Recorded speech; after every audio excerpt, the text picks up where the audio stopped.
রুদ্ধশ্বাস ম্যাচে পাকিস্তানকে হারিয়ে ভারতের নাটকীয় জয়। যুক্তরাষ্ট্রে চলমান টি-20 বিশ্বকাপে নিজেদের দ্বিতীয় ম্যাচে মুখোমুখি হয়েছিল ভারত পাকিস্তান।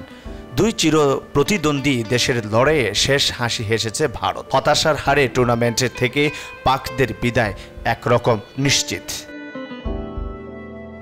নিউ ইয়র্কের নাসাউ কাউন্টি ক্রিকেট স্টেডিয়ামে আগে ব্যাট করে 19 ওভারে 119 রান গুটিয়ে যায় ভারত।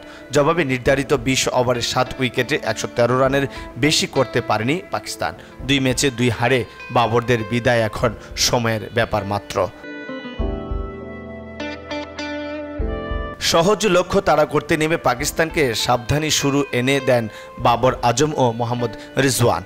প্রথম 4 ওভার নির্বিঘ্নেই কাটান দুজন, তবে পঞ্চম ওভারে আঘাত হানেন জাসপ্রীত বুমরাহর বলে স্লিপে ধরা পড়ার আগে 13 রান করেন বাবর। ওসমান খান ও ফখর জামানও সমান 13 রানে সাজ করে ফেরেন। এক প্রান্ত আগলে রাখা রিজওয়ান 31 রানে বোল্ড হওয়ার পর আসা যাওয়ার মাঝেই থাকেন পাকিস্তানের ব্যাটাররা।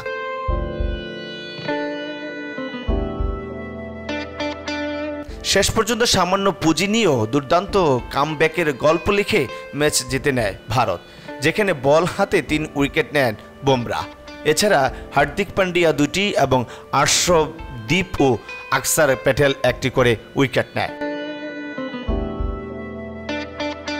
এর আগে টস জিতে ফিল্ডিং করার সিদ্ধান্ত নেয় পাকিস্তান অধিনায়ক বাবর আজম। ইনিংসের দ্বিতীয় ওভারে নাসিম খানের করা প্রথম বলেই 4 হাঁকান কোহলি, তবে 1 বলের ব্যবধানে আউট হন তিনি।